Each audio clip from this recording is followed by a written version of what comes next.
ਸਤਿ ਸ਼੍ਰੀ ਅਕਾਲ। ਤੁਸੀਂ ਵੇਖ ਰਹੇ ਹੋ ਪੰਜਾਬ ਮੇਲ USA TV। ਮੈਂ ਹਾਂ ਸੰਜੀਵ ਯਸ਼ ਖੰਨਾ। ਤੁਹਾਡਾ ਸਵਾਗਤ ਹੈ ਪੰਜਾਬ ਚਰਚਾ ਦੇ ਵਿੱਚ। ਅਸੀਂ ਅਕਸਰ ਦੇਖਦੇ ਹਾਂ ਜਦੋਂ ਸਰਕਾਰੀ ਨੌਕਰੀਆਂ ਦੀ ਗੱਲ ਹੁੰਦੀ ਹੈ ਪੰਜਾਬ ਦੇ ਵਿੱਚ, ਭਾਰਤ ਦੇ ਵਿੱਚ, ਪੂਰੀ ਦੁਨੀਆ ਦੀ ਵੀ ਅਸੀਂ ਗੱਲ ਕਰਨ ਜਾ ਰਹੇ ਹਾਂ ਆਪਣੇ ਇਸ ਸ਼ੋਅ ਦੇ ਵਿੱਚ। ਸ਼ੁਰੂਆਤ ਅਸੀਂ ਪੰਜਾਬ ਤੋਂ ਕਰਦੇ ਹਾਂ ਕਿ ਜਦੋਂ ਸਰਕਾਰੀ ਨੌਕਰੀਆਂ ਦੀ ਗੱਲ ਹੁੰਦੀ ਹੈ ਤਾਂ ਇੱਕ ਬਹੁਤ ਖੂਬ ਗੱਲ ਕਹੀ ਜਾਂਦੀ ਹੈ ਕਿ ਆਫਟਰ ਰਿਟਾਇਰਮੈਂਟ ਤੁਸੀਂ ਪੈਨਸ਼ਨ ਦੇ ਹੱਕਦਾਰ ਹੋ ਜਾਓਗੇ।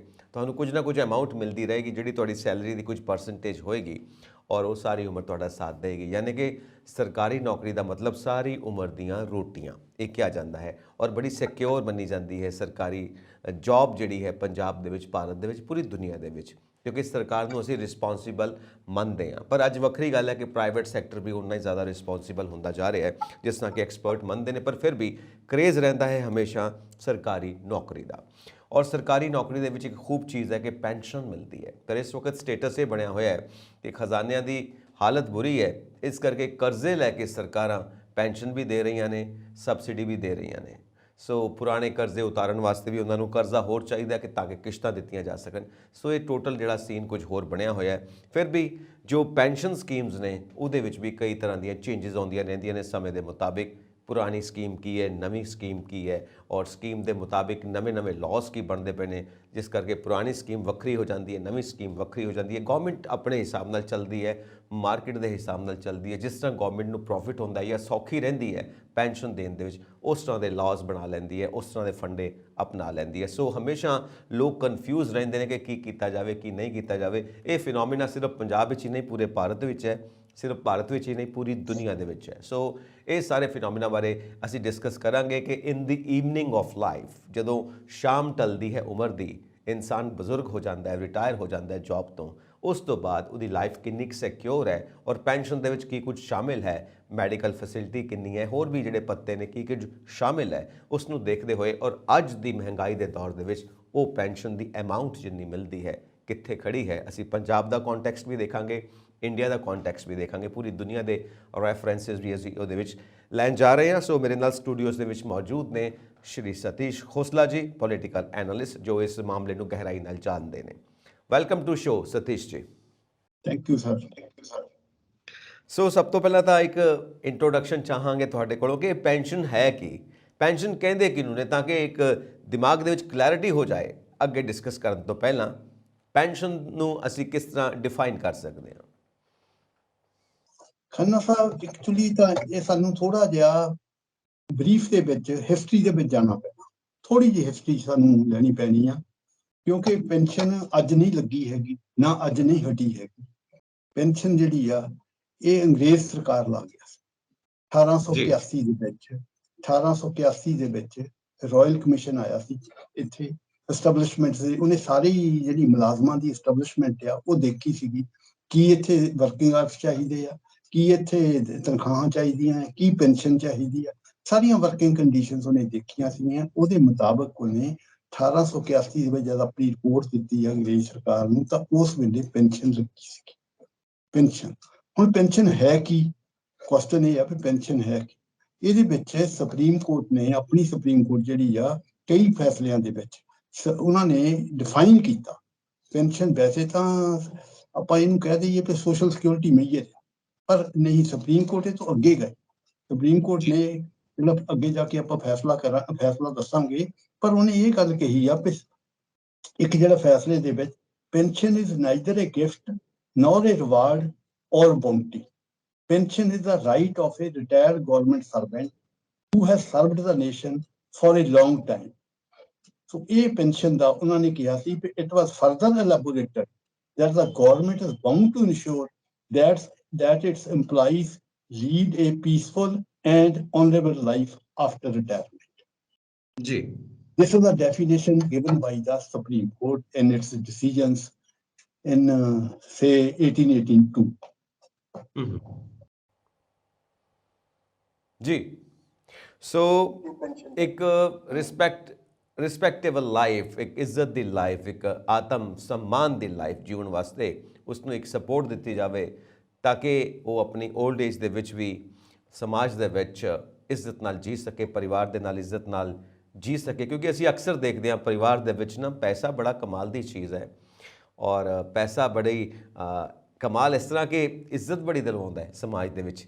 ਜਿਹਦੀ ਜੇਬ 'ਚ ਪੈਸੇ ਨਾ ਹੋਣ ਤੇ ਉਹਨੂੰ ਲੋਕ ਜ਼ਿਆਦਾ ਪਸੰਦ ਨਹੀਂ ਕਰਦੇ, ਖਾਸ ਕਰਕੇ ਫੈਮਿਲੀ ਦੇ ਵਿੱਚ ਵੀ ਪਸੰਦ ਨਹੀਂ ਕਰਦੇ। ਬਹੁਤ ਘੱਟ ਲੋਕ ਐਸੇ ਹੁੰਦੇ ਨੇ ਜਿਹੜੇ ਪੈਸੇ ਨੂੰ ਤਰਜੀਹ ਨਾ ਦੇ ਕੇ ਇਨਸਾਨ ਨੂੰ ਤਰਜੀਹ ਦਿੰਦੇ ਨੇ। ਇੱਕ ਪੁਰਾਣੀ ਜਿਹੀ ਕਹਾਵਤ ਹੈ ਕਿ ਇੱਕ ਮਾਤਾ ਜੀ ਨੇ ਨਾ ਆਪਣੇ ਮੰਜੇ ਦੇ ਥੱਲੇ ਸੰਦੂਕ ਰੱਖਿਆ ਹੋਇਆ ਸੀ ਤੇ ਸੰਦੂਕ ਨੂੰ ਵੱਡਾ ਸਾਰਾ ਤਾਲਾ ਲੱਗਾ ਰਹਿੰਦਾ ਸੀ ਤੇ ਪੁੱਤਰਾਂ ਨੂੰ, ਨੂੰਹਾਂ ਨੂੰ ਬੜਾ ਕਰੇਜ਼ ਰਹਿੰਦਾ ਕਿ ਇਹ ਸੰਦੂਕ 'ਚ ਬੜਾ ਮਾਲ ਹੈ ਮਾਤਾ ਜੀ ਕੋਲ ਔਰ ਅਸੀਂ ਦੱਬ ਕੇ ਸੇਵਾ ਕਰੀਏ ਮਾਤਾ ਜੀ ਦੀ ਤਾਂ ਕਿ ਇਹ ਮਾਲ ਸਾਨੂੰ ਮਿਲੇ।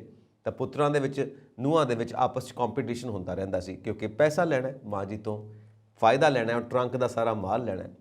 ਜਦੋਂ ਮਾਤਾ ਜੀ ਸਵਰਗ ਸਿਧਾਰ ਕੇ ਸਵਰਗਵਾਸ ਹੋਏ ਤੇ ਮਾਤਾ ਜੀ ਦੇ ਕਿਰਿਆ ਕਰਮ ਕਰਨ ਤੋਂ ਬਾਅਦ ਸਾਰਾ ਭੋਗ ਜਦੋਂ ਪੈ ਗਿਆ, ਉਸ ਤੋਂ ਬਾਅਦ ਕਰੇਜ਼ ਹੈਗਾ ਤੇ ਪੁੱਤਰਾਂ ਨੇ, ਨੂੰਹਾਂ ਨੇ ਮਿਲ ਕੇ ਤਾਲਾ ਤੋੜਿਆ ਤੇ ਵਿੱਚੋਂ ਇੱਟਾਂ ਨਿਕਲੀਆਂ।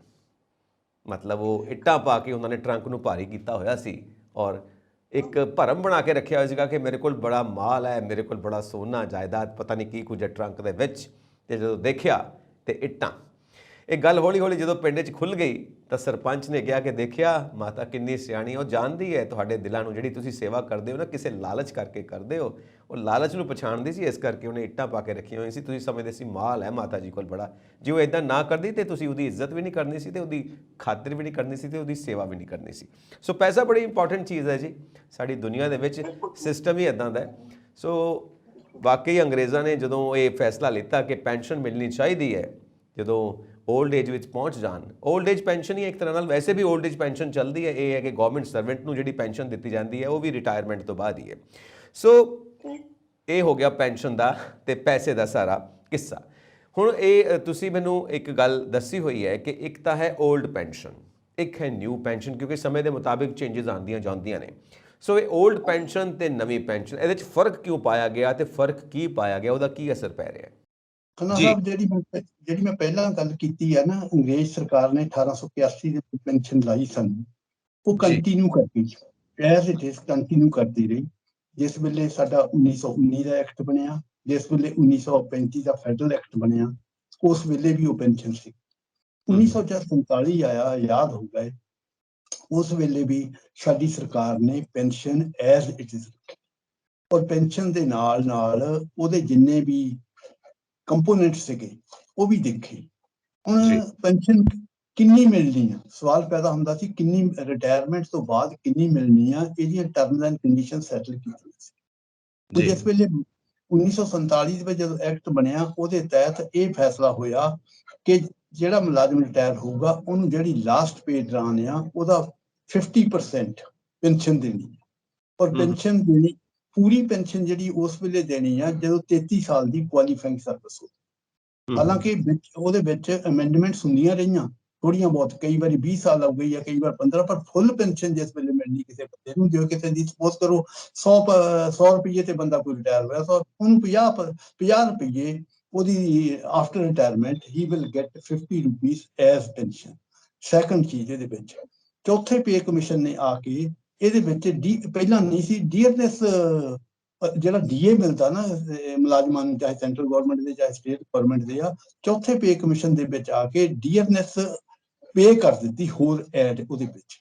ਜਿਸ ਤਰ੍ਹਾਂ ਮਹਿੰਗਾਈ ਵੱਧਦੀ ਆ, ਕੰਜ਼ਿਊਮਰ ਪ੍ਰਾਈਸ ਇੰਡੈਕਸ ਦੇ ਨਾਲ ਮੁਲਾਜ਼ਮਾਂ ਨੂੰ ਡੀਏ ਮਿਲਦਾ, ਇਸੇ ਤਰ੍ਹਾਂ ਹੀ ਪੈਨਸ਼ਨਰਸ ਨੂੰ ਡੀਅਰਨੈਸ ਪੇ ਮਿਲਦੀ ਆ ਨਾਲ ਦੀ ਨਾਲ। ਜਿਵੇਂ 3% ਹੋ ਗਿਆ, 4% ਹੋ ਗਿਆ, ਜਿੰਨੀ ਮਹਿੰਗਾਈ ਵਧੇ ਉਹ ਹਰ ਮਤਲਬ ਉਹ ਸੈਂਟਰਲ ਗਵਰਨਮੈਂਟ ਡਿਸਾਈਡ ਕਰਦੀ ਆ ਵੀ ਕਿੰਨੀ ਦੇਣੀ ਆ, 3%, 4%, ਉਹ ਪੈਨਸ਼ਨਰਸ ਨੂੰ ਮਿਲਦੇ ਆ।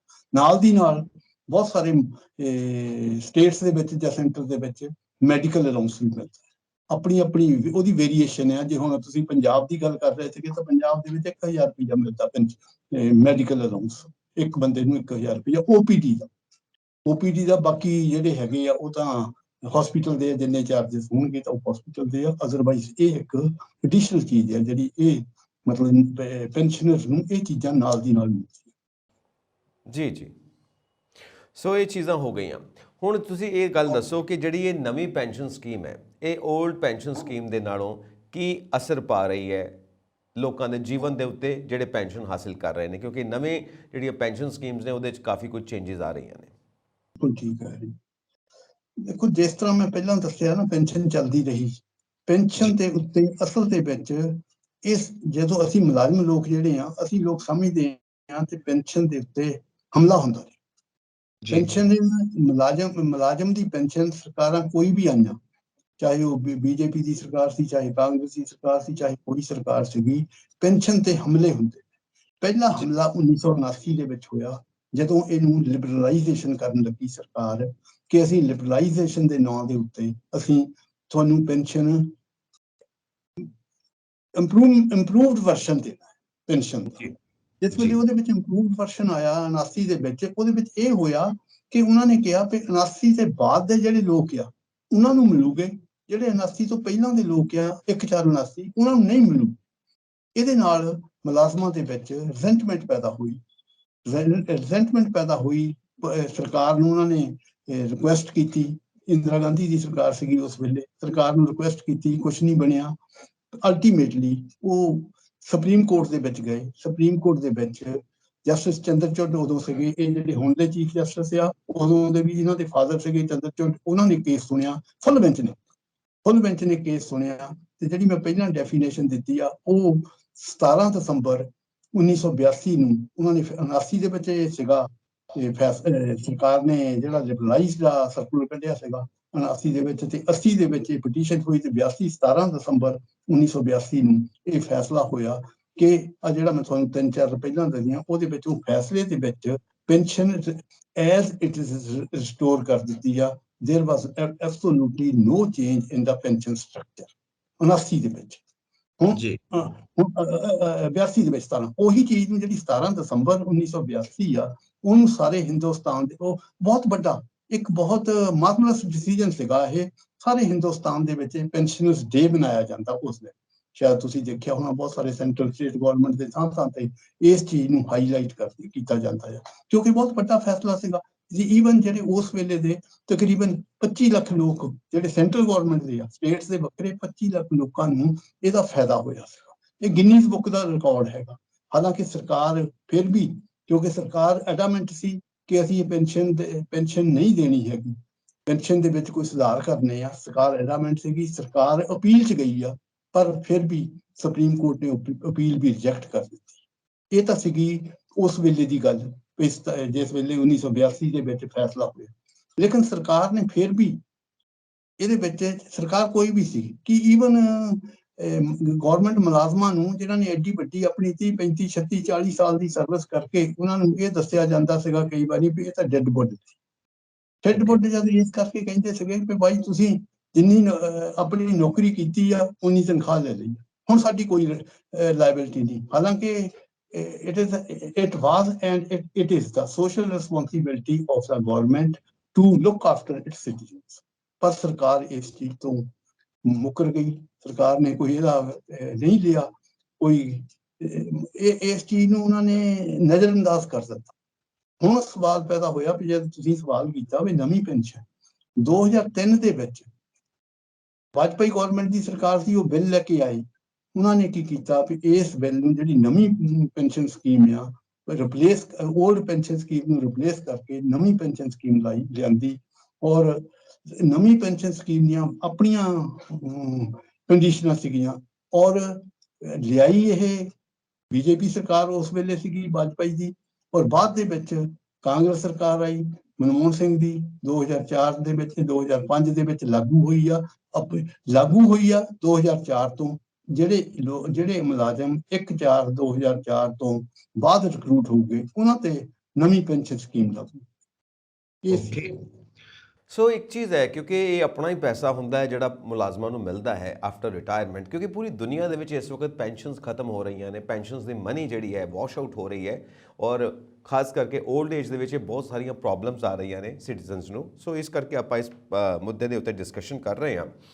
ਆਪਣਾ ਹੀ ਪੈਸਾ ਜਮ੍ਹਾਂ ਕਰਵਾਇਆ ਜਾਂਦਾ ਇੰਪਲੋਇਜ਼ ਦੇ ਵੱਲੋਂ ਡਿਊਰਿੰਗ ਸਰਵਿਸ, ਅਤੇ ਉਹਦੇ ਵਿੱਚ ਕੁਝ ਗੌਰਮੈਂਟ ਆਪਣੇ ਵੱਲੋਂ ਪਾਉਂਦੀ ਹੈ, ਅਤੇ ਕੁੱਲ ਮਿਲਾ ਕੇ ਉਹ ਪੈਨਸ਼ਨ ਦੀ ਇੱਕ ਖਾਸੀ ਰਕਮ ਜਿਹੜੀ ਹੈ ਉਸ ਨੂੰ ਆਫਟਰ ਰਿਟਾਇਰਮੈਂਟ ਦਿੰਦੀ ਹੈ। ਹਾਂ, ਜ਼ਰੂਰੀ ਤੌਰ 'ਤੇ ਕੁਝ ਲੰਮਸਮ ਪੈਸਾ ਵੀ ਦੇ ਦਿੱਤਾ ਜਾਂਦਾ ਹੈ, ਨਾਲ ਦੀ ਨਾਲ ਪੈਨਸ਼ਨ ਸ਼ੁਰੂ ਹੋ ਜਾਂਦੀ ਹੈ।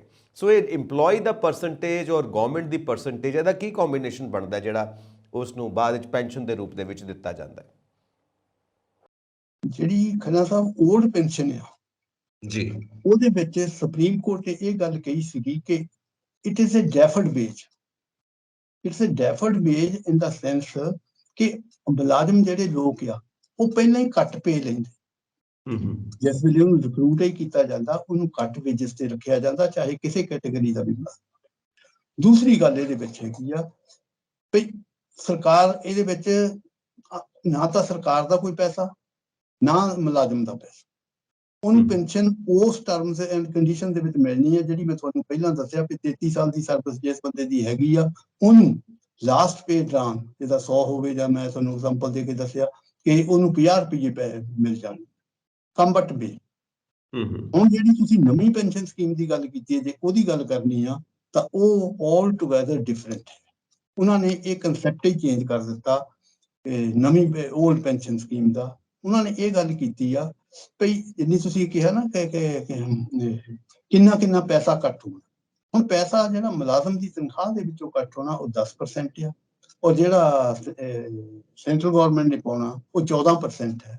ਤਦ ਉਹਨੂੰ ਸਾਰੀ ਟੋਟਲ ਮਿਲਾ ਕੇ ਇਹ ਸਾਰੀ ਜਿੰਨੀ ਉਹਦੀ ਕੈਲਕੂਲੇਸ਼ਨ ਹੋਊਗੀ ਬਾਅਦ ਦੇ ਵਿੱਚ ਰਿਟਾਇਰਮੈਂਟ ਦੇ ਜਦੋਂ ਉਹਨੇ ਬੰਦੇ ਨੇ ਹੋਣਾ ਆ ਉਹਦੇ ਵਿੱਚ 60% ਉਦੋਂ ਪੈਸਾ ਮਿਲਣਾ ਤੇ 40% ਜਿਹੜਾ ਆ ਉਹ ਐਨੂਟੀ ਦੇ ਵਿੱਚ ਲਾਉਣਾ ਤੇ ਉਹਦੇ ਵਿੱਚੋਂ ਉਹਨੂੰ ਪੈਨਸ਼ਨ ਦੇਣੀ।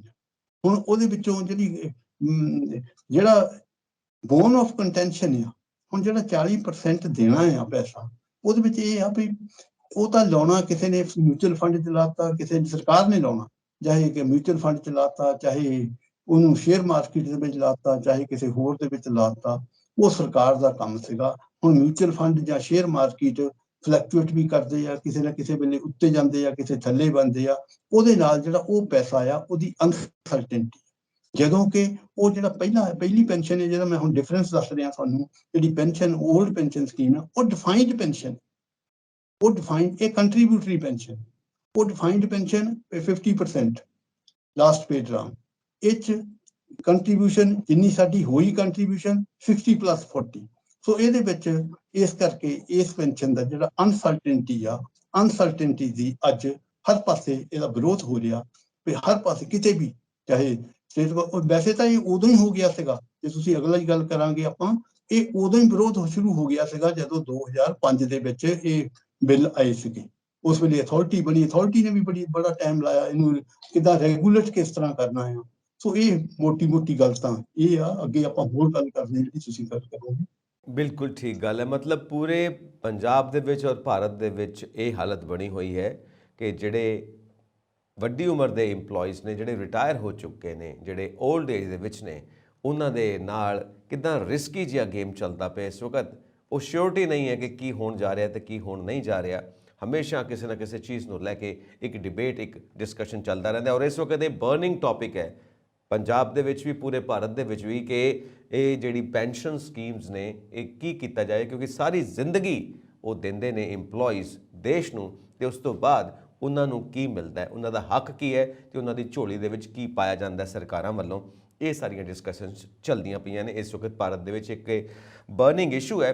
ਔਰ ਇਸ ਰੈਫਰੈਂਸ ਨੂੰ ਜੇ ਅਸੀਂ ਪੂਰੀ ਦੁਨੀਆ ਨਾਲ ਜੋੜਨਾ ਚਾਹੀਏ ਖੋਸਲਾ ਸਾਹਿਬ, ਤਾਂ ਕਿੱਦਾਂ ਜੋੜ ਸਕਦੇ ਹਾਂ? ਵੱਖ-ਵੱਖ ਦੇਸ਼ਾਂ ਦੇ ਵਿੱਚ ਉੱਥੇ ਵੀ ਇਹੀ ਹਾਲਤ ਹੈ ਜੋ ਭਾਰਤ ਦੇ ਵਿੱਚ ਹਾਲਤ ਹੈ? ਬਿਲਕੁਲ, ਉੱਥੇ ਵੀ ਹਾਲਤ ਇਹੀ ਹੈ ਖੰਨਾ ਸਾਹਿਬ। ਗੱਲ ਇਸ ਤਰ੍ਹਾਂ ਹੈ, ਉੱਥੇ ਕਿਸ ਤਰ੍ਹਾਂ ਦੀ ਹਾਲਤ ਹੈ ਅੱਜ ਕੱਲ੍ਹ, ਜਿਹੜੇ ਇਹ ਇਕਨੋਮਿਕ ਕੰਡੀਸ਼ਨਸ ਹੈਗੀਆਂ ਵਰਲਡ ਓਵਰ ਵੀਕ ਹੋ ਗਈ, ਜ਼ਿਆਦਾ ਇਹ ਗੱਲ ਉੱਭਰ ਕੇ ਆਈ ਹੈ। ਜੇ ਮੈਂ ਤੁਹਾਨੂੰ ਇੱਕ ਐਗਜ਼ਾਮਪਲ ਹੀ ਦੇਵਾਂ, ਕਿਉਂਕਿ ਅਦਰਵਾਈਜ਼ ਲੰਬਾ ਸਵਾਲ ਹੋ ਜਾਣਾ ਤੁਹਾਡਾ, ਉਹਦੇ ਵਿੱਚ ਇਹ ਆ ਵੀ ਫਰਾਂਸ ਦੇ ਵਿੱਚ ਪੈਨਸ਼ਨ ਰਿਫਾਰਮਸ ਉਹਨਾਂ ਨੇ ਕੀਤੇ ਆਪਣੇ ਹਿਸਾਬ ਦੇ ਨਾਲ ਪਿਛਲੇ ਦਿਨਾਂ ਦੇ ਵਿੱਚ। ਰਿਫਾਰਮ ਦੇ ਕੀਤੇ ਉਹਨਾਂ ਦੀ ਏਜ ਦੇ ਨਾਲ ਆ। ਇਹ ਸਾਡੀ ਉਮਰ ਜਿਹੜੀ ਆ, ਸੈਂਟਰਲ ਗਵਰਨਮੈਂਟ ਦੀ ਉਮਰ 60 ਸਾਲ ਆ, ਜਾਂ ਸਟੇਟ ਦੀ 58 ਸਾਲ, ਉੱਥੇ ਹੈਗੀ ਆ 62 ਸਾਲ। 62 ਦੇ ਉੱਤੇ ਉਹਨਾਂ ਨੇ 64 ਸਾਲ ਕਰ ਦਿੱਤੀ, 62 ਤੋਂ 64 ਸਾਲ ਕਰ ਦਿੱਤੀ ਆ, ਕਿਉਂਕਿ ਪੈਨਸ਼ਨ ਉਨੀ ਲੇਟ ਹੋਊਗੀ। ਪੈਨਸ਼ਨ ਜਿੰਨੀ ਬੰਦਾ 64 ਸਾਲ ਦੇ 62 ਦੇ ਵਿੱਚ 64 ਦੇ ਵਿੱਚ 2 ਸਾਲ ਦਾ ਫਰਕ ਹੈ, ਉਹਨਾਂ ਨੂੰ 2 ਸਾਲ ਦੇ ਬਾਅਦ ਦੇਣੀ ਪੈਣੀ ਹੈ ਪੈਨਸ਼ਨ। ਲੇਕਿਨ ਉੱਥੇ ਦੇ ਲੋਕਾਂ ਨੇ, ਉੱਥੇ ਦੇ ਪੈਨਸ਼ਨਰਸ ਨੇ ਬੜਾ ਭਾਰਾ ਹਮਲਾ ਕੀਤਾ ਸਰਕਾਰ ਦੇ ਉੱਤੇ ਇਸ ਗੱਲ ਕਰਕੇ ਕਿ ਪਿਛਲੇ ਦਿਨਾਂ ਵਿੱਚ 10 ਲੱਖ ਲੋਕ ਫਰਾਂਸ ਦੇ ਵਿੱਚ ਇਕੱਠੇ ਹੋਏ, ਜਿਨ੍ਹਾਂ ਨੇ ਇਸ ਚੀਜ਼ ਦਾ ਵਿਰੋਧ ਕੀਤਾ ਵੀ ਇਹ ਸਾਨੂੰ ਚੀਜ਼ ਨਹੀਂ ਚਾਹੀਦੀ ਹੈਗੀ, ਸਾਨੂੰ ਜਿਹੜੀ ਪੁਰਾਣੀ ਜੋ ਕੁਝ ਸਾਡਾ ਇਸ ਵੇਲੇ ਦਾ ਹਾਲ ਆ ਉਹੀ ਚਾਹੀਦਾ ਹੈ। ਸੋ ਇਸੇ ਤਰ੍ਹਾਂ ਇੱਥੇ ਹਿੰਦੁਸਤਾਨ ਦੇ ਵਿੱਚ ਵੀ ਹਰੇਕ ਥਾਂ ਤੇ ਇਹ ਹੋ ਰਿਹਾ, ਹਰੇਕ ਜਿੱਥੇ ਪੈਨਸ਼ਨ ਤੇ ਹਮਲੇ ਹੋ ਰਹੇ ਆ, ਲੋਕ ਉੱਥੇ ਐਜੀਟੇਟ ਹੋ ਰਹੇ ਆ। ਹਰੇਕ ਦਾ ਮੈਂ ਤੁਹਾਨੂੰ ਫਰਾਂਸ ਦੀ ਐਗਜ਼ਾਮਪਲ ਦਿੱਤੀ ਹੈ, ਹੋਰ ਵੀ ਬਹੁਤ ਸਾਰੇ ਥਾਂ। ਨਹੀਂ, ਤੁਸੀਂ ਐਗਜ਼ਾਮਪਲ ਦਿਓ, ਹੋਰ ਵੀ ਐਗਜ਼ਾਮਪਲ ਦਿਓ। ਬਹੁਤ ਸਾਰੀਆਂ ਦੇ ਵਿੱਚ ਜਿਹੜੇ ਛੋਟੇ ਕੰਟਰੀ ਜਿੱਦਾਂ ਬਰਾਜ਼ੀਲ ਆ, ਬਰਾਜ਼ੀਲ ਦੇ ਵਿੱਚ ਰੌਲਾ ਪਿਆ ਜਿਸ ਦਿਨ ਦਾ ਨਵਾਂ ਪ੍ਰੈਜ਼ੀਡੈਂਟ ਆਇਆ ਲੂਲਾ, ਉਹ ਇੱਕ ਪੁਰਾਣਾ ਟ੍ਰੇਡ ਯੂਨੀਅਨ ਲੀਡਰ ਸੀਗਾ, ਉਹਨੇ ਉਹੀ ਰਿਫਾਰਮ ਸ਼ੁਰੂ ਕੀਤੇ ਆ ਜਿਹੜੇ ਉਹਦੇ ਪਹਿਲਾਂ 10 ਸਾਲ ਸੀਗੇ। ਉੱਥੇ ਉਹਨਾਂ ਨੇ ਕਿਹਾ ਕਿ ਇਹ ਪੈਨਸ਼ਨ ਪੁਰਾਣੀ ਲਾਗੂ ਕਰਨੀ ਹੈ, ਨਵੀਂ ਨਹੀਂ, ਨਵੀਂ ਦਾ ਕੋਈ ਰੌਲਾ ਨਹੀਂ ਹੈਗਾ। ਸੋ ਇਸ ਤਰ੍ਹਾਂ ਬਹੁਤ ਸਾਰਿਆਂ ਦੇ ਆਪਾਂ ਨੂੰ ਹਿੰਦੁਸਤਾਨ ਦੀ ਗੱਲ ਜ਼ਿਆਦਾ ਕਰਨੀ ਚਾਹੀਦੀ ਹੈ, ਕਿਉਂਕਿ ਹਿੰਦੁਸਤਾਨ ਦੇ ਵਿੱਚ ਇਹ ਇਸ਼ੂ ਬਹੁਤ ਸਮਝ ਲਈ ਵਰਨਿੰਗ ਇਸ਼ੂ ਬਣ ਗਿਆ। ਮੈਂ ਤਾਂ ਇਹਦੇ ਤੇ ਗੱਲ ਕਰਨਾ ਚਾਹੁੰਦਾ ਹਾਂ ਜ਼ਿਆਦਾ, ਹਿੰਦੁਸਤਾਨ ਦੇ ਵਿੱਚ ਇਹ ਪੋਲੀਟੀਕਲ ਇਸ਼ੂ ਬਣ ਗਿਆ ਜ਼ਿਆਦਾ। ਜੇ ਉਹਦੇ ਵਿੱਚ ਇਸ ਤਰ੍ਹਾਂ ਗੱਲ ਕਰਨੀ ਹੈ ਆਪਾਂ, ਜਿਸ ਵੇਲੇ ਪਿਛਲੇ ਦਿਨਾਂ ਵਿੱਚ ਆਪਾਂ ਦੇਖਿਆ ਹਿਮਾਚਲ ਦੀ ਗੱਲ ਕੀਤੀ ਆ, ਹਿਮਾਚਲ ਦੇ ਵਿੱਚ ਇਹ ਬਹੁਤ ਵੱਡਾ ਇਸ਼ੂ ਬਣਿਆ। ਹਿਮਾਚਲ ਦੇ ਵਿੱਚ ਇਸ ਕਰਕੇ ਇਸ਼ੂ ਬਣਿਆ ਵੀ that issue was one of the factors to defeat BJP। ਬਾਕੀ ਆਪਾਂ ਇਸ਼ੂ ਛੱਡ ਦਿੰਦੇ, ਕੋਈ ਮਹਿੰਗਾਈ ਆ, ਕੋਈ ਰੇਟ ਵਧੇ ਆ ਕਿਸੇ ਦੇ, ਕੋਈ ਅਨਐਮਪਲੋਇਮੈਂਟ ਹੋਈ, ਲੇਕਿਨ ਇਹ ਇਸ਼ੂ ਜਿਹੜਾ ਸੀਗਾ ਵੀ ਉਸ ਜਿਹੜੀ ਕਾਂਗਰਸ ਸਰਕਾਰ ਉੱਥੇ ਆਈ, ਉਹਨਾਂ ਨੇ ਆਪਣੇ ਮੈਨੀਫੈਸਟੋ 'ਚ ਲਿਖ ਦਿੱਤਾ ਕਿ ਅਸੀਂ ਨਵੀਂ ਪੈਨਸ਼ਨ ਨੂੰ ਰੱਦ ਕਰਾਂਗੇ, ਪੁਰਾਣੀ ਪੈਨਸ਼ਨ ਦਿਆਂਗੇ, ਪਹਿਲੀ ਮੀਟਿੰਗ ਦੇ। ਔਰ ਉਹਨਾਂ ਨੇ ਨੋਟਿਸ ਲੈ ਲਿਆ ਇਸ ਗੱਲ ਦਾ, ਜ਼ਰੂਰ ਲਿਆ, ਔਰ ਮੁਲਾਜ਼ਮਾਂ ਨੇ ਉਹਨਾਂ ਨੂੰ ਵੋਟਾਂ ਦਿੱਤੀਆਂ। ਆਪਾਂ ਚਲੋ ਉਸ ਗੱਲ ਦੇ ਵਿੱਚ ਬਹੁਤੇ ਨਹੀਂ ਪੈਂਦੇ, ਪਰ ਮੁਲਾਜ਼ਮਾਂ ਨੇ ਇਸ ਇਸ਼ੂ ਦੇ ਉੱਤੇ, ਕਿਉਂਕਿ ਉੱਥੇ ਮੇਜਰ ਚੰਕ ਜਿਹੜਾ ਹੋਏਗਾ ਹਿਮਾਚਲ ਦੇ ਵਿੱਚ ਮੁਲਾਜ਼ਮਾਂ ਦਾ। ਇਸੇ ਤਰ੍ਹਾਂ ਅੱਗੇ ਮੈਂ ਤੁਹਾਨੂੰ ਹੋਰ ਗੱਲ ਅੱਗੇ ਲਿਜਾਨਾ, ਕਿਉਂਕਿ ਅੱਗੇ ਜਿਹੜੇ ਆ ਜਿੱਦਾਂ ਛੱਤੀਸਗੜ੍ਹ ਆ, ਜਿੱਦਾਂ ਮਿਸਾਲ ਦੇ ਤੌਰ ਤੇ ਛੱਤੀਸਗੜ੍ਹ ਦੇ ਨਾਲ ਰਾਜਸਥਾਨ ਹੈ, ਝਾਰਖੰਡ ਹੈਗਾ, ਬਹੁਤ ਸਾਰੇ ਲੋਕਾਂ ਨੇ, ਬਹੁਤ ਸਾਰੇ ਇਹਨਾਂ ਸਟੇਟਸ ਨੇ ਜਿੱਥੇ ਇਹ ਆਪੋਜੀਸ਼ਨ ਸਟੇਟਸ ਹੈਗੀਆਂ, ਇਹ ਬੀਜੇਪੀ ਦੀਆਂ ਨਹੀਂ ਹੈਗੀਆਂ, ਆਪੋਜੀਸ਼ਨ ਸਟੇਟਸ ਹੈਗੀਆਂ। ਇਹਨਾਂ ਨੇ ਪਿਛਲੀ ਰੱਦ ਕਰ ਦਿੱਤੀ ਆ, ਜਿਹੜੀ ਨਵੀਂ ਪੈਨਸ਼ਨ ਸਕੀਮ ਰੱਦ ਕਰ ਦਿੱਤੀ ਆ, ਪੁਰਾਣੀ ਪੈਨਸ਼ਨ ਸਕੀਮ ਨੂੰ ਉੱਥੇ ਲਾ ਦਿੱਤੀ। ਔਰ ਇੱਕ ਚੀਜ਼ ਹੋਰ ਇਹਦੇ ਵਿੱਚ ਬੜੀ ਨੋਟਬੰਦੀ ਆ, ਜਿਸ ਵੇਲੇ ਇਹ ਬਣਿਆ ਸੀਗਾ ਇਹ, ਕਿਉਂਕਿ ਕਾਨਫਰੰਸ ਲਿਸਟ ਦੇ ਵਿੱਚ ਆਈ ਸੀਗੀ, ਵੈਸਟ ਬੰਗਾਲ ਸਰਕਾਰ ਨੇ ਇਹਨੂੰ ਐਕਸੈਪਟ ਹੀ ਨਹੀਂ ਸੀ ਕੀਤਾ, ਨਵੀਂ ਪੈਨਸ਼ਨ ਸਕੀਮ ਨੂੰ। ਇੱਕੋ ਸਟੇਟ ਸੀਗੀ ਜਿਹਨੇ ਐਕਸੈਪਟ ਨਹੀਂ ਸੀ ਕੀਤਾ। ਸੋ ਇਸ ਕਰਕੇ ਇਸ ਵੇਲੇ ਹੁਣ ਜਿਹੜੀ ਚੀਜ਼ ਬਣ ਰਹੀ ਆ, ਚਾਹੇ ਸੈਂਟਰ ਗਵਰਨਮੈਂਟ ਦੀ ਸਰਕਾਰ ਚਾਹੇ ਇਸ ਚੀਜ਼ ਨੂੰ ਮਨਾ ਕਰ ਰਹੀ ਆ, ਔਰ ਸੈਂਟਰ ਗਵਰਨਮੈਂਟ ਦੀਆਂ ਸਾਰੀਆਂ ਏਜੰਸੀਆਂ, right from prime minister to downward, even economic, ਜਿਹੜੇ ਪੁਰਾਣੇ ਡਿਪਟੀ ਚੇਅਰਮੈਨ ਪੁਰਾਣੇ ਕਮਿਸ਼ਨ ਦਾ ਆਲੂਵਾਲੀਆ ਸੀਗਾ, ਉਹਨੇ ਵੀਹੈਂਟਲੀ ਰਿਜੈਕਟ ਕੀਤਾ ਕਿ ਨਹੀਂ, ਓਲਡ ਪੈਨਸ਼ਨ ਸਕੀਮ ਨਹੀਂ ਚਾਹੀਦੀ। ਉਹਨਾਂ ਨੇ ਇਹ ਗੱਲ ਕਹੀ ਵੀ ਓਲਡ ਪੈਨਸ਼ਨ ਸਕੀਮ ਦੇ ਆਪਣੇ ਆਰਗੂਮੈਂਟ ਦਿੰਦੇ ਸਾਰੇ, ਓਲਡ ਪੈਨਸ਼ਨ ਸਕੀਮ ਦੇ ਨਾਲ ਮੁਲਕ ਨੂੰ ਬਹੁਤ ਖਤਰਾ ਆ ਇਕਨੋਮਿਕਲੀ। ਤੋਂ ਇਸ ਚੀਜ਼ ਦੀ ਹੁਣ ਇਕਨੋਮਿਕਲੀ ਤਾਂ ਖਤਰਾ ਹੈਗਾ। ਮੈਂ ਤੁਹਾਨੂੰ ਪਿਛਲੇ ਇੱਕ ਵਾਰੀ ਰੈਫਰੈਂਸ ਦਿੱਤਾ ਸੀਗਾ ਕਿ ਬੀਜੇਪੀ ਦੀਆਂ ਜਿਹੜੇ ਮਹਾਰਾਸ਼ਟਰ ਦੇ ਵਿੱਚ 5 MLC ਦੀਆਂ ਸੀਟਾਂ ਸੀਗੀਆਂ, 5 MLC ਦੀਆਂ ਪੋਸਟਾਂ ਸੀਗੀਆਂ ਹਿਮਾਚਲ ਦੇ ਵਿੱਚ। ਪਿੱਛੇ ਜਿੱਥੇ ਇਲੈਕਸ਼ਨ ਹੋਈ ਹੈ, ਜੇ 15 ਦਿਨ ਹੋਏ ਪਹਿਲਾਂ, ਉੱਥੇ ਕੀ ਹੋਇਆ ਸੀਗਾ, ਜਿਹੜਾ ਉੱਥੇ ਦਾ ਡਿਪਟੀ ਚੀਫ ਮਿਨਿਸਟਰ ਸੀਗਾ, ਤਹਿ ਦਿਲੋਂ ਵਿਰੋਧੀ ਸੀਗਾ ਵੀ ਮੈਨੂੰ ਕੋਈ ਜ਼ਰੂਰਤ ਨਹੀਂ ਹੈ ਓਲਡ ਪੈਨਸ਼ਨ ਦੇਣ ਦੀ, ਮੈਂ ਤਾਂ ਨਵੀਂ ਪੈਨਸ਼ਨ ਲਾਗੂ ਕਰਨੀ ਹੈ। ਪਰ ਜਿਸ ਵੇਲੇ ਉੱਥੇ 4 ਸੀਟਾਂ, 3 ਤਾਂ ਗਈਆਂ, ਇੱਕ ਇੰਡੀਪੈਂਡੈਂਟ ਸੀ, ਉਹ ਵੀ ਬੀਜੇਪੀ, ਉਹ ਵੀ ਉਧਰ ਕਾਂਗਰਸ ਨੂੰ ਚਲਾ ਗਿਆ, ਤੇ 5 ਦੇ ਵਿੱਚੋਂ 4 ਚਲੇ ਗਈਆਂ, 1 ਸੀਟ ਰਹਿ ਗਈ ਸੀ। ਉਹਨੂੰ ਆਪਣਾ ਡਿਸੀਜਨ ਵਾਪਸ ਲੈਣਾ ਪਿਆ ਕਿ ਹੁਣ ਅਸੀਂ ਇਹਨੂੰ ਕੰਸੀਡਰ ਕਰਾਂਗੇ, ਨਵੀਂ ਪੈਨਸ਼ਨ ਨੂੰ ਓਲਡ ਪੈਨਸ਼ਨ ਦੇਣ ਲਈ ਅਸੀਂ ਕੰਸੀਡਰ ਕਰਾਂਗੇ ਕਿ ਓਲਡ ਪੈਨਸ਼ਨ ਅਸੀਂ ਰਿਸਟੋਰ ਕਰਾਂਗੇ। ਯਾਨੀ ਕਿ ਰਾਜਨੀਤੀ ਆਪਣਾ ਰੰਗ ਦਿਖਾਉਂਦੀ ਹੈ, ਔਰ ਰਾਜਨੀਤੀ ਦੇ ਵਿੱਚ ਜੋ ਉਹਨਾਂ ਨੂੰ ਫਾਇਦੇ ਵਿੱਚ ਲੱਗਦਾ ਉਹਦੇ ਮੁਤਾਬਿਕ ਹੀ ਉਹ ਸਕੀਮਸ, ਪੈਨਸ਼ਨ ਸਕੀਮਸ ਨੂੰ ਲਾਗੂ ਕਰਦੇ ਨੇ। ਸੋ ਇਹ ਰਾਜਨੀਤਿਕ ਗੇਮ ਚੱਲਦੀ ਰਹਿੰਦੀ ਹੈ। ਇਸ ਵੇਲੇ ਜਿਹੜੀ ਰਾਜਨੀਤੀ ਚੱਲਦੀ ਹੈ, ਜਿਹੜਾ ਹੁਣ ਦੌਰ ਚੱਲ ਰਿਹਾ ਆਪਣੇ ਕੋਲ, 9 ਸਟੇਟਾਂ ਦੀਆਂ ਜਿਹੜੀਆਂ ਖੰਨਾ ਸਾਹਿਬ ਇਲੈਕਸ਼ਨ ਹੋਣੀਆਂ ਆ, ਇਹਦੇ ਵਿੱਚ ਪੈਨਸ਼ਨ ਇੱਕ ਬਹੁਤ ਵੱਡਾ ਇਸ਼ੂ ਉੱਭਰ ਕੇ ਆਉਣਾ ਹੈ। ਔਰ ਜੇ ਆਪਾਂ ਦੇਖੀਏ ਥੋੜਾ ਜਿਹਾ ਮੈਨੀਫੈਸਟੋ ਦੇ ਹਿਸਾਬ ਨਾਲ ਚੱਲੀਏ, ਤਾਂ ਜਿਹੜੀਆਂ ਅੱਜ ਇਲੈਕਸ਼ਨਾਂ ਹੋਈਆਂ ਤ੍ਰਿਪੁਰਾ ਦੇ ਵਿੱਚ, ਅੱਜ ਕਾਂਗਰਸ ਤੇ ਲੈਫਟ ਫਰੰਟ ਦਾ ਉੱਥੇ ਜਿਹੜਾ ਅਲਾਇੰਸ ਬਣਿਆ, ਉਹਨਾਂ ਨੇ ਪਹਿਲਾ ਇਸ਼ੂ ਰੱਖਿਆ ਵੀ ਨਵੀਂ ਪੈਨਸ਼ਨ ਨਹੀਂ ਰੱਖਣੀ, ਅਸੀਂ ਓਲਡ ਪੈਨਸ਼ਨ ਦੇਵਾਂਗੇ ਸਭ ਨੂੰ। ਹੁਣ ਇਹ ਕੀ ਰਿਜ਼ਲਟ ਆਉਂਦੇ ਆ, ਕੀ ਨਹੀਂ ਆਉਂਦੇ ਹੈਗੇ, ਕਿੱਦਾਂ ਉਹਨੂੰ ਲੋਕ ਲੈਂਦੇ ਆ, ਉੱਥੇ ਦੇ ਮੁਲਾਜ਼ਮ ਲੋਕ ਲੈਂਦੇ ਕਿ ਨਹੀਂ ਲੈਂਦੇ। ਪਰ ਇਹ ਜਿਹੜੀ ਮੇਰਾ ਗੱਲ ਕਹਿਣ ਦਾ ਮਤਲਬ ਆ, ਇਹ ਬਹੁਤ ਵੱਡਾ ਇਸ਼ੂ ਅੱਜ ਹਿੰਦੁਸਤਾਨ ਦੇ ਵਿੱਚ ਬਣ ਗਿਆ ਪੈਨਸ਼ਨ ਦਾ। ਨਿਊ ਪੈਨਸ਼ਨ, ਔਰ ਇਹ ਰਾਜਨੀਤੀ ਹੈ, ਔਰ ਹਰ ਤਰ੍ਹਾਂ ਨਾਲ ਸਰਗਰਮ ਰਹਿੰਦੀ ਹੈ ਜਿੰਨਾ ਫਾਇਦਾ ਹੋਵੇ। ਔਰ ਤਾਂ ਹੀ ਐਕਸਪਰਟਸ ਕਹਿੰਦੇ ਨੇ ਕਿ even if you are not interested in politics is interested in you. So America ਦੇ ਪੁਆਇੰਟ ਆਫ ਵਿਊ ਨਾਲ ਜੇ ਆਪਾਂ ਦੇਖੀਏ, ਕਿ ਉਹ ਵੀ ਇੱਕ ਡਿਵੈਲਪਡ ਨੇਸ਼ਨ ਦੇ ਤੌਰ ਦੇ ਉੱਤੇ ਇਸ ਤਰ੍ਹਾਂ ਦੀ ਕਿਸੇ ਸਮੱਸਿਆ ਨਾਲ ਜੂਝ ਰਿਹਾ ਜਿਹੜੀ ਪੈਨਸ਼ਨਸ ਦੀਆਂ ਗੱਲਾਂ ਹੋ ਰਹੀਆਂ ਨੇ? ਯੂਨਾਈਟਿਡ ਸਟੇਟਸ ਆਫ ਅਮਰੀਕਾ ਜੂਝ ਰਿਹਾ ਨਹੀਂ, ਕੋਈ ਰਿਪੋਰਟਸ ਨਹੀਂ ਆਈਆਂ। ਉਹ ਸਿਰਫ ਲੈਟਿਨ ਅਮਰੀਕਨ ਦੀਆਂ ਆਈਆਂ, ਫਰਾਂਸ ਦੀਆਂ ਆਈਆਂ, ਪਰ ਮੋਟੇ ਤੌਰ ਤੇ ਤਾਂ ਇਹੀ ਆਈਆਂ। ਬਾਕੀ ਸਾਡੇ ਹਿੰਦੁਸਤਾਨ ਦੀ ਤਾਂ ਰੋਜ਼ ਆਉਂਦੀਆਂ ਆ। ਹੁਣ ਇੱਕ ਚੀਜ਼ ਹੋਰ ਇਹਦੇ ਵਿੱਚ ਐਡ ਕਰੀਏ, ਸਰਕਾਰ ਵੀ ਅੱਜ ਦੀਆਂ ਖਬਰਾਂ ਆ, ਸਰਕਾਰ ਵੀ ਅੱਜ ਮੈਂ ਪੜ੍ਹ ਰਿਹਾ ਸੀਗਾ ਕਿਉਂਕਿ ਤੁਹਾਡੇ ਨਾਲ ਹਾਜ਼ਰ ਹੋਣਾ ਸੀਗਾ, ਸਰਕਾਰ ਕੋਈ ਵਾਇਆ ਮੀਡੀਆ ਲੱਭ ਰਹੀ। ਹੁਣ ਸੈਂਟਰਲ ਗਵਰਨਮੈਂਟ ਇਹਦੇ ਲਈ ਕੋਈ ਵਾਇਆ ਮੀਡੀਆ ਲੱਭ ਰਹੀ ਆ, ਕਿਉਂਕਿ ਸਰਕਾਰ ਚਾਹੁੰਦੀ ਆ ਵੀ ਇਹ ਜਿਹੜੇ ਕੰਟਰੋਵਰਸੀ ਸ਼ਾਇਦ ਕਿਸੇ ਨਾ ਕਿਸੇ ਤਰ੍ਹਾਂ ਰਿਮੂਵ ਹੋ ਜਾਵੇ। ਕਿਉਂ ਸਰਕਾਰ ਦਾ ਪਹਿਲਾਂ ਤਾਂ ਅੜੀਅਲ ਰਵੱਈਆ ਰਿਹਾ ਆ ਸੈਂਟਰਲ ਗਵਰਨਮੈਂਟ ਦਾ। ਹੁਣ ਸਟੇਟਾਂ ਨੇ, ਤੁਸੀਂ ਪੰਜਾਬ ਦੀ ਗੱਲ ਕਰਦੇ ਆ, ਪੰਜਾਬ ਗਵਰਨਮੈਂਟ ਨੇ ਵੀ ਨੋਟੀਫਿਕੇਸ਼ਨ ਕਰ ਦਿੱਤੀ ਹੈ ਕਿ ਅਸੀਂ ਇਸ ਓਲਡ ਪੈਨਸ਼ਨ ਦੇਵਾਂਗੇ। ਬਾਕੀ ਸਟੇਟਾਂ ਵੀ ਹੌਲੀ ਹੌਲੀ ਦੇ ਰਹੀਆਂ ਆ। ਹੁਣ ਅੱਗੇ ਜਾ ਕੇ ਇਹ ਕੀ ਬਣਦਾ, ਕਿੰਨੀਆਂ ਸਟੇਟਸ ਐਤਕੀ ਜੇ 9 ਸਟੇਟਾਂ ਆ ਦੀਆਂ ਇਲੈਕਸ਼ਨਾਂ ਹੋ ਰਹੀਆਂ ਆ, ਕਿੰਨੀਆਂ ਸਟੇਟਸ ਇਹਦੇ ਫੇਵਰ ਕਰਦੀਆਂ, ਕਿੰਨੀਆਂ ਇਹਦੇ ਅਗੇਂਸਟ ਹੁੰਦੀਆਂ ਆ। ਇਹ that is the subject of controversy ਇਸ ਸਾਲ ਦੇ ਵਿੱਚ ਸਾਰੇ ਦਾ ਸਾਰਾ ਇਹਦੇ ਵਿੱਚ ਆਉਣਾ। ਇੱਕ ਚੀਜ਼ ਹੋਰ ਆ, ਸਰਕਾਰ ਨੇ ਇੱਕ ਹੋਰ ਇਹਦੇ ਵਿੱਚ ਥੋੜਾ ਜਿਹਾ ਆਪਣਾ ਰੰਗ ਦਿਖਾ ਦਿੱਤਾ ਸੀਗਾ। ਜਿਹੜੇ ਅਗਨੀਵੀਰ ਆ, ਅਗਨੀਵੀਰ ਨੂੰ ਵੀ ਪੈਨਸ਼ਨ ਜਿਹੜੀ ਆ ਉਹ ਵੀ ਖਤਮ ਕਰ ਦਿੱਤੀ ਸੀ, ਕਿਉਂਕਿ ਉਹ ਤਾਂ ਸੀਗੇ ਹੀ 4 ਸਾਲ ਲਈ, ਜਾਂ 4 ਸਾਲ ਲਈ ਸੀਗੇ ਤਾਂ ਉਹਨਾਂ ਦਾ ਤਾਂ ਬਿਲਕੁਲ ਹੀ ਖਤਮ ਕਰ ਦਿੱਤੀ ਅਗਨੀਵੀਰ ਦੇ ਲਈ। ਉਹ ਵੀ ਐਜੀਟੇਟਡ ਸੀਗੇ। ਪਲੱਸ ਡਿਫੈਂਸ ਨੂੰ ਉਹਨਾਂ ਨੇ ਰੱਖਿਆ ਤੇ ਇਹਨੂੰ old age pension as it is ਰੱਖਣੀ, ਉੱਥੇ ਨਿਊ ਪੈਨਸ਼ਨ ਲਾਗੂ ਨਹੀਂ ਕੀਤੀ ਡਿਫੈਂਸ ਦੇ ਵਿੱਚ। ਸੋ ਪੈਨਸ਼ਨ ਇਸ ਸਾਲ ਦੇ ਵਿੱਚ ਜਿਹੜੀ ਆਪਾਂ ਅੱਜ ਗੱਲ ਕਰ ਰਹੇ ਹਾਂ, ਪੈਨਸ਼ਨ ਇਸ ਸਾਲ ਦੇ ਵਿੱਚ ਬੜਾ ਕੰਟਰੋਵਰਸ਼ੀਅਲ ਇਸ਼ੂ ਆ। ਹਰ ਸਟੇਟ ਆਪਣੇ ਆਪਣੇ ਹਿਸਾਬ ਦੇ ਨਾਲ ਆਪਣਾ ਆਪਣਾ ਮੈਨੀਫੈਸਟੋ ਬਣਾਉਂਦੀ, ਆਪਣੇ ਆਪਣੇ ਵਾਅਦੇ ਕਰਦੀ ਆ। ਹੁਣ ਕਿੱਥੇ ਤੱਕ ਠੀਕ ਆਉਂਦੇ ਆ, ਕਿੱਦਾਂ ਇਹਨੂੰ ਲੋਕ ਟ੍ਰੀਟ ਕਰੂਗੇ, ਔਰ ਜਾਂ ਕਿੱਦਾਂ ਗਵਰਨਮੈਂਟ ਕਰ ਰਹੀ ਹੈ। ਜਿੱਦਾਂ ਗਵਰਨਮੈਂਟ ਦੀ ਅੱਜ ਦੀਆਂ ਜਿਹੜੀਆਂ ਮੈਂ ਖਬਰਾਂ ਗੱਲ ਕੀਤੀ ਹੈ ਤੁਹਾਡੇ ਨਾਲ, ਉਹ ਇਹ ਕੀਤੀ ਆ ਵੀ ਹੁਣ ਗਵਰਨਮੈਂਟ ਫਾਈਂਡ ਆਊਟ ਕਰ ਰਹੀ ਆ, ਕੋਈ ਵਾਇਆ ਮੀਡੀਆ ਨਿਕਲ ਜਾਏ ਇਹਦੇ ਵਿੱਚੋਂ ਵੀ ਜਿਹੜੀ ਪੈਨਸ਼ਨ ਜਿਹੜੀ ਆ। ਹਾਂ, ਸਰਕਾਰ ਇਸ ਚੀਜ਼ ਦਾ ਬੜਾ ਅਡਾਮੈਂਟ ਐਟੀਟਿਊਡ ਆ ਵੀ ਉਹਨਾਂ ਨੇ ਵਾਪਸ ਨਹੀਂ ਲੈਣਾ ਇਹ ਜਿਹੜਾ ਕਾਨੂੰਨ ਬਣਾਇਆ ਨਵੀਂ ਪੈਨਸ਼ਨ ਦਾ, ਕਿਉਂਕਿ ਇਹਦੇ ਵਿੱਚ ਏਦਾਂ ਪੈਸਾ ਬਹੁਤ ਲੱਗਾ ਆ। ਇਹਦੇ ਵਿੱਚ ਡਿਵੈਲਪਮੈਂਟ ਅਥਾਰਟੀ ਜਿਹੜੀ ਆ, ਪੈਨਸ਼ਨ ਡਿਵੈਲਪਮੈਂਟ ਅਥਾਰਟੀ ਜਿਹੜੀ ਆ, ਉਹ ਪੈਸਾ ਦੇਣ ਲਈ ਤਿਆਰ ਨਹੀਂ ਹੈ। ਬਾਕੀ ਪੈਸਾ ਪੈਨਸ਼ਨ ਡਿਵੈਲਪਮੈਂਟ ਅਥਾਰਟੀ ਦਾ ਜਿਹੜਾ ਲੋਕਾਂ ਦਾ ਕੱਟਿਆ ਆ ਪੈਸਾ ਆ, 2004 ਤੋਂ ਲੈ ਕੇ ਹੁਣ ਤੱਕ ਜਿੰਨਾ ਪੈਸਾ ਮੁਲਾਜ਼ਮਾਂ ਦਾ ਤਾਂ ਸਟੇਟ ਗਵਰਨਮੈਂਟ ਨੇ ਪਾਇਆ, ਉਹ ਡਿਵੈਲਪਮੈਂਟ ਅਥਾਰਟੀ ਕੋਲ ਗਿਆ ਆ, ਉਹ ਦੇਣ ਨੂੰ ਤਿਆਰ ਨਹੀਂ ਹੈਗੇ, ਵਾਪਸ ਕਰਨੇ ਨੂੰ।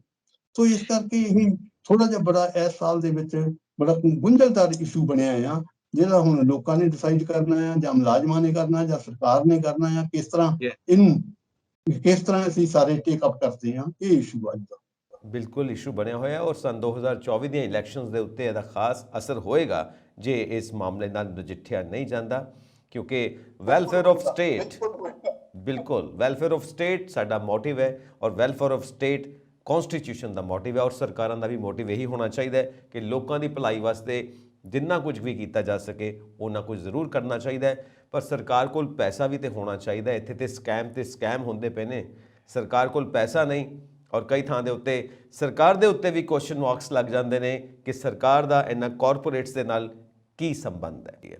ਜੀ ਸਤੀਸ਼ ਜੀ, ਬਹੁਤ ਬਹੁਤ ਸ਼ੁਕਰੀਆ, thank you so much Satish ji. Thank you sir, thank you. ਅਸੀਂ ਆਪਣੇ ਦਰਸ਼ਕਾਂ ਨੂੰ ਜ਼ਰੂਰ ਗੁਜ਼ਾਰਿਸ਼ ਕਰਾਂਗੇ ਕਿ ਤੁਸੀਂ ਵੀ ਸਾਨੂੰ ਆਪਣੇ ਵਿਚਾਰ ਜ਼ਰੂਰ ਇਨਬਾਕਸ ਕਰੋ ਕਿ ਜਿਹੜੇ ਇਹ ਬਰਨਿੰਗ ਟੌਪਿਕਸ, ਬਰਨਿੰਗ ਇਸ਼ੂਜ਼ ਨੇ ਪੂਰੀ ਦੁਨੀਆ ਦੇ ਵਿੱਚ, ਭਾਰਤ ਦੇ ਵਿੱਚ, ਪੰਜਾਬ ਦੇ ਵਿੱਚ, ਇਹਨਾਂ ਉੱਤੇ ਤੁਹਾਡੀ ਕੀ ਰਾਏ ਬਣਦੀ ਹੈ। ਹੋ ਸਕਦਾ ਹੈ ਤੁਹਾਡੀ ਰਾਏ ਵਿੱਚੋਂ ਕੋਈ ਐਸਾ ਆਈਡੀਆ ਮਿਲ ਜਾਏ ਜਿਹੜਾ ਇਸ ਤਰ੍ਹਾਂ ਦੀਆਂ ਪ੍ਰੋਬਲਮਸ ਨੂੰ ਸੋਲਵ ਕਰ ਸਕੇ, ਉਹਨਾਂ ਦਾ ਹੱਲ ਲੱਭ ਸਕੇ। ਬਹੁਤ ਬਹੁਤ ਸ਼ੁਕਰੀਆ ਕਿ ਤੁਸੀਂ ਪੰਜਾਬ ਮੇਲ USA TV ਦਾ ਹਿੱਸਾ ਬਣਦੇ ਹੋ। ਸਾਡਾ ਚੈਨਲ ਸਬਸਕ੍ਰਾਈਬ ਕਰੋ। ਸਤਿ ਸ਼੍ਰੀ ਅਕਾਲ।